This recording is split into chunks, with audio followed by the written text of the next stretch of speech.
Saudara, tim kampanye Presiden Petahana Amerika Serikat, Joe Biden melakukan jajak pendapat ke pemilih untuk mengetes kekuatan wapresnya. Kamala Harris melawan kandidat Partai Republik, Donald Trump. Di bawah tekanan kuat untuk mundur, Biden masih terus menggaungkan pencalonan dirinya. Kita tersambung dengan Virginia Gunawan, jurnalis VOA di Washington DC, Amerika Serikat. Halo, selamat malam, Virgi. Selamat pagi waktu Amerika, Anggi. Ya, Virgi, apa saja yang dilakukan Biden dan tim kampanyenya saat ini? Ya, dari harian The New York Times ini melaporkan bahwa tim kampanye Presiden Joe Biden dilaporkan secara diam-diam melakukan jajak pendapat atau survei untuk mengetahui kekuatan Wakil Presiden Kamala Harris jika ia melawan Donald Trump. Tapi bukan berarti lalu Biden lengah dan tidak berkampanye untuk dirinya sendiri.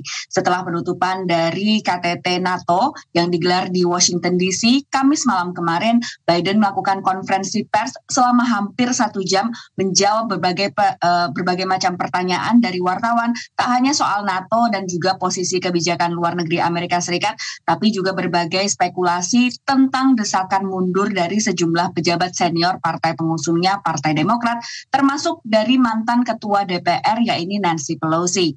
Biden yang selama hampir sepekan ini di bawah desakan untuk mundur sejak performanya yang dinilai kurang saat debat melawan mantan presiden sekaligus kandidat capres Partai Republik Donald Trump, dan juga sejumlah interview kepada media masih terus mengkampanyekan dirinya dan menyebut I've got to finish this job atau saya harus menyelesaikan pekerjaan ini.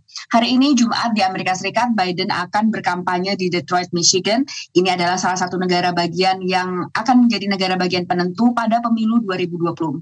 Dan dikabarkan oleh tim kampanyenya, ia akan berfokus untuk menyerang balik narasi Project 2025, proposal kebijakan konservatif yang dirilis oleh pendukung Trump, yang mana Trump mengaku tak mengetahui siapa yang berada di balik Project 2025 tersebut. Meski saat ini sudah ramai, tapi sebenarnya Biden ini belum resmi menjadi calon presiden dari Partai Demokrat, karena pencalonannya baru akan secara resmi ditetapkan pada konvensi Partai Demokrat Agustus mendatang di Chicago. Anggi. Baik, Virgi, lalu bagaimana sejauh ini sentimen warga Amerika Serikat terhadap pencalonan Biden? Tadi kita sempat bahas soal survei tim kampanye Biden yang melakukan polling hipotesis jika Kamala Harris melawan Donald Trump dalam pemilu mendatang. Nah, sejumlah polling independen ini menunjukkan bahwa Kamala Harris menang tipis 1% dibandingkan Trump. Selama berkampanye untuk Biden pun, Harris mendapatkan persetujuan dari basisnya, terutama perempuan berkulit berwarna di Amerika Serikat, dan demografis ini memang yang paling tertarik dengan kesosokan Harris.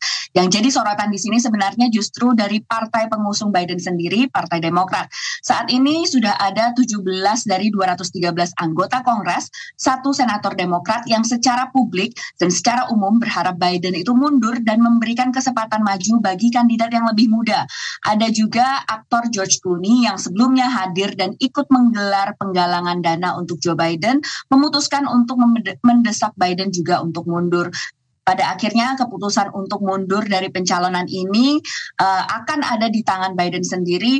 Jadi apakah ia akan terus maju hingga pencalonan resmi pada saat konvensi mendatang atau tidak, ini akan ditentukan oleh Presiden Petahana Joe Biden. Anggi. Baik, terima kasih atas laporan Anda. Jurnalis VOA laporan langsung dari Washington DC, Amerika Serikat, Virginia Gunawan. Selamat kembali bertugas.